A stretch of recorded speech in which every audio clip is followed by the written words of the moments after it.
말씀입니다. 구약 727쪽 되는 하나님 말씀입니다.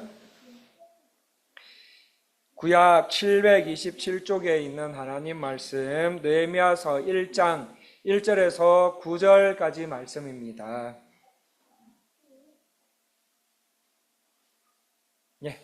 느헤미야서 1장 1절에서 9절 말씀, 우리 1절부터 8절까지는 교독하시고 마지막 9절은 합독하시겠습니다. 1절입니다. 하가라의 아들 느헤미야의 말이라. 아닥사스다 왕 제20년 기슬로월에 내가 수상궁에 있는데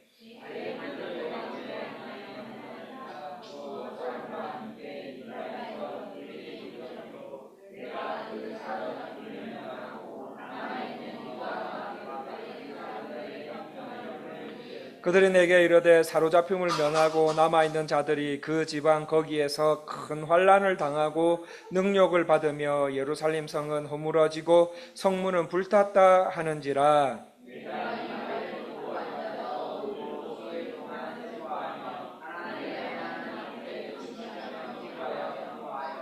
이르되 하늘의 하나님 여호와 크고 두려우신 하나님이여, 주를 사랑하고 주의 계명을 지키는 자에게 언약을 지키시며 긍휼을 베푸시는 주여 간구하나이다.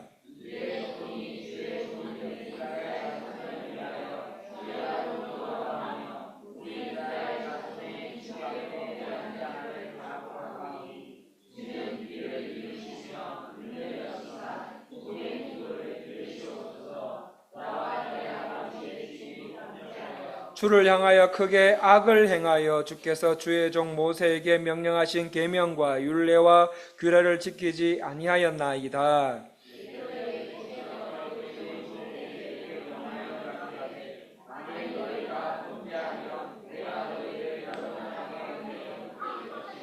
만일 내게로 돌아와 내 계명을 지켜 행하면 너희 쫓긴 자가 하늘 끝에 있을지라도 내가 거기서부터 그들을 모아 내 이름을 두려고 택한 곳에 돌아오게 하라 하신 말씀을 이제 정하건대 기억하옵소서.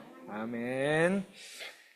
미국의 복음주의 대표자인 이 고돈 맥도날드 목사님이 계십니다. 그분이 어렸을 때 부모님이 아끼는 램프, 그 램프를 실수로 바닥에 떨어뜨린 적이 있었습니다. 그 램프는 금이 갔고 이제는 그 램프 구실을 못하게 되었습니다. 그래서 금이 간 부분이 잘 보이지 않도록 해서 램프를 다시 식탁 위에 올려놓았습니다. 그때부터 이 어린이, 고든 맥도날드 어린이가 이제 가슴이 콩닥콩닥해요. 부모님이 램프에 가까이 가시거나 램프 이야기만 꺼내도 가슴이 콩닥콩닥 뛰기 시작합니다. 그러다가 결국 며칠을 못 가서 엄마에게 들키고 말았습니다. 엄마가 이거 네가 그랬냐라고 말씀하시자 하는데 엄마는 그 강력 접착제를 발라서 램프 구실을 할 수 있도록 해놓았습니다. 그러면서 엄마가 하시는 말씀이, 아들아, 누구에게나 살다 보면 부서진 삶의 흔적이 생길 수가 있다. 하지만 하나님의 은혜로 다시 붙여진 그곳은 깨어지지 않은 것보다 더 강하게 붙어 있는 것을 보게 될 거다라고 말씀하셨다고 합니다. 여러분, 우리의 삶이 어느 날 갑자기 깨어져 더 이상 쓸 수 없는 존재처럼 되어버렸을 때 하나님의 은혜로 다시 붙여지는 순간 우리는 이전보다 더 견고하고 더 귀하게 쓰임받는 인생이 될 수 있다는 말씀입니다. 여러분, 인생을 살다 보면 어떤 일로 인해서 자신의 내면이 심각하게 무너질 때가 있습니다. 하지만 자신의 무너진 삶의 그 삶 속에서 하나님께서 다시 찾아오셔서 그의 내면을 재건해 주신다면 재건해 주신 그 하나님의 은혜로 이전보다 더 아름답게 쓰임받는 인생이 될 수 있다. 그렇다면 여러분의 삶에 무너진 것은 없습니까? 어떤 일로 인해 여러분의 삶과 신앙생활과 내면이 무너져 있지는 않습니까? 그것이 영적인 부분이든지 생활적인 부분이든지 기도 생활이든지 말씀 생활이든지 아니면 생활적인 부분에서 무너진 삶의 영역을 재건하고 싶으시다면 여러분 느헤미야를 보셔야 됩니다. 왜냐하면 하나님께서는 느헤미야를 통해 무려 140년간 무너진 성벽을 단 52일 만에 재건하도록 하셨기 때문입니다. 그렇다면 누가 이 시대에 무너진 것들을 재건하는 데 쓰임받을 수 있습니까? 첫 번째 누구예요? 무너진 것에 관심이 있는 사람이다. 두 번째는요, 무너진 것을 위해서 뭐하는 사람이다? 기도하는 사람이다. 이 무너진 성벽으로 인해서 고통받는 주의 사람들을 향한 관심과 눈물의 기도가 끊이지 않는 사람이 재건하는 데 쓰임받을 수 있다라고 지난주 금요 기도의 시간에 말씀을 나누었습니다. 오늘은 마지막 세 번째로 누가 느헤미야처럼 무너진 성벽을 재건하는 데 쓰임받을 수 있는가? 누구입니까? 무너진 곳을 세우기 위해 헌신하는 사람입니다. 이 누군가 무너진 곳에 관심을 갖습니다. 그리고 그 관심이 기도로 이어지고 기도하던 그 사람은 결국 그 무너진 곳을 다시 세우기 위해 헌신합니다. 다시 말해서 여러분, 관심은 있는데 기도하지 않는다? 그 관심은 무너진 곳을 세울 만한 관심이 아니라는 거예요. 아닙니다. 그냥 잠깐의 기웃거림 정도입니다. 또한 기도는 하는데, 기도는 열심히 하는데 헌신하지 않는다? 그 기도 또한 진정한 기도가 아닐 수 있습니다. 여러분, 진정으로 기도하는 사람은 하나님께서 그분의 헌신을 통해 하나님 나라를 세우게 하시는 경우가 많다는 겁니다. 이번 주에 읽었던 책 속에 이런 말이 있었습니다. 진정한 회심은 하나님의 뜻대로 하는 근심에서 나오며 이는 하나님께 헌신하는 삶으로 이어진다. 우리가 하나님의 자녀라면 어떻게 하면 하나님의 뜻대로 살까라는 물음을 항상 가지고 산다. 그러다가 그런 물음을 가지고 항상 살다가 이게 하나님의 뜻이다라는 확신이 말씀과 기도 생활을 통해 나에게 주어지면 그 하나님의 뜻대로 살아가기 위해서 뭐 하는 것이라고요? 헌신하는 것이 바로 하나님의 자녀의 삶이다, 이 말입니다. 마찬가지로 기도하는 사람은 헌신합니다. 물질로든 동참하는 곳으로든 이 모양이든 저 모양으로든 헌신합니다. 느헤미야가 그랬습니다. 오늘 말씀은 안 읽었지만 우리 11절 말씀 다 같이 한번 읽어볼까요?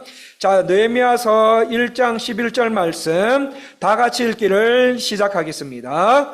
주여 구하오니 귀를 기울이사 종의 기도와 주의 이름을 경외하기를 기뻐하는 종들의 기도를 들으시고 오늘 종이 하여 이 사람들 앞에서 은혜를 입게 하옵소서 하였더니 그때에 내가 왕의 술관원이 되었느니라.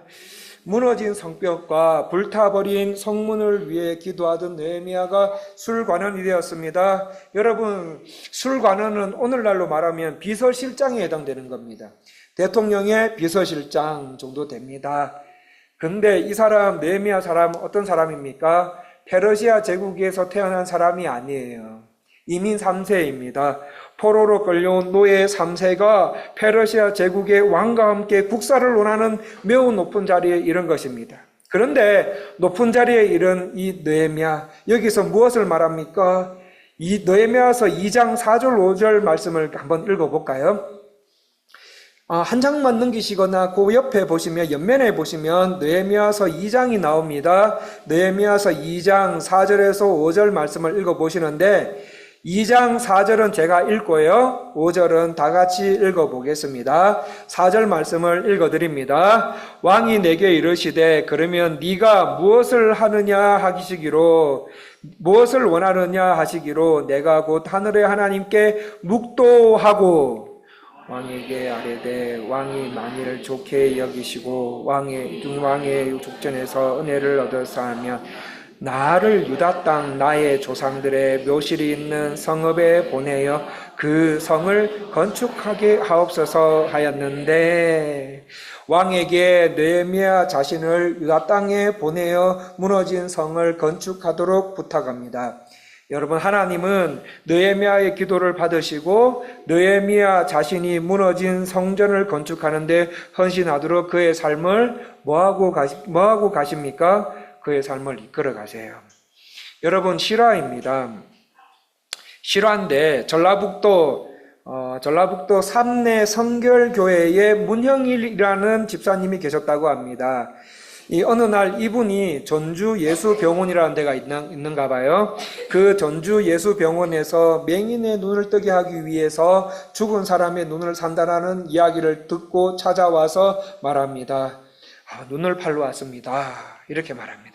이게 선교사이면서 원장님이셨던 분이 너무 놀라서 왜 눈을 팔려고 하냐고 물었더니 그 집사님이 다니고 있는 교회가 예배당을 짓다가 교인이 너무 가난해서 중단되었습니다. 모든 교인이 온 힘을 다해 힘써 애썼지만 교회 건축을 마무리할 방법이 없었습니다. 그래서 이 병원에서 눈을 산다는 이야기를 들어서 이 문형일이라는 집사님이 한쪽으로 살면 되지 하고 병원을 찾아왔다고 맞습니다. 이 이야기를 들은 선교사님 너무 황당해서 너무 당황해서 집사님 그렇게까지 심하게 할 필요가 있습니까? 라고 말합니다. 그러자 이 문영일 집사님이 선교사님은 저희들에게 교회는 그리스도의 몸이라고 가르치셨죠? 예, 물론이죠. 그렇게 말씀드린 적이 있지요. 그렇다면 그리스도의 몸된 교회의 고난은 그리스도를 위한 고난이 아니겠습니까? 네, 맞죠. 그야 그렇죠. 그러면 나를 위해 목숨을 버려주신 그 주님을 위해 두 눈 중에 한 눈을 희생하는 것이 지나친 희생이겠습니까? 그것을 어째서 지나친 희생이라고 하십니까? 선교사님은 이 집사님의 말을 듣고 큰 충격을 받고 그날 밤을 눈물로 보냈다고 합니다. 그리고 그 집사님의 믿음에 감동이 되어서 전주 예수병원에서 그 교회를 다 지어주었다고 합니다. 물론 눈은 팔지 않았습니다. 성도님들, 조선 땅이 일본의 식민지로 고통 가운데 있을 때 한국이 6.25로 인해 한국의 땅덩어리 대부분이 폐허가 되었을 때 하나님께서는 그 땅에 있는 교회가 희망이 되게 하셨습니다. 누구에게요? 무너져가는 한국 민족의 관심을 가지고 끊임없이 기도하는 주의 백성들을 통해서 말입니다. 그리고 관심과 기도만 하는 것이 아니라 헌신하는 자들을 통해서 하나님은 우리나라의 무너진 사회를 다시 건축하도록 재건하도록 하셨던 것이었습니다. 그러므로 오늘 금요기도회 때 하나님 무너진 성벽 재건하는 내가 되게 하여 주시옵소서. 내 주변에 가정과 교회에서 무너진 성벽이 없는지 관심을 갖는 내가 되게 하여 주시옵소서.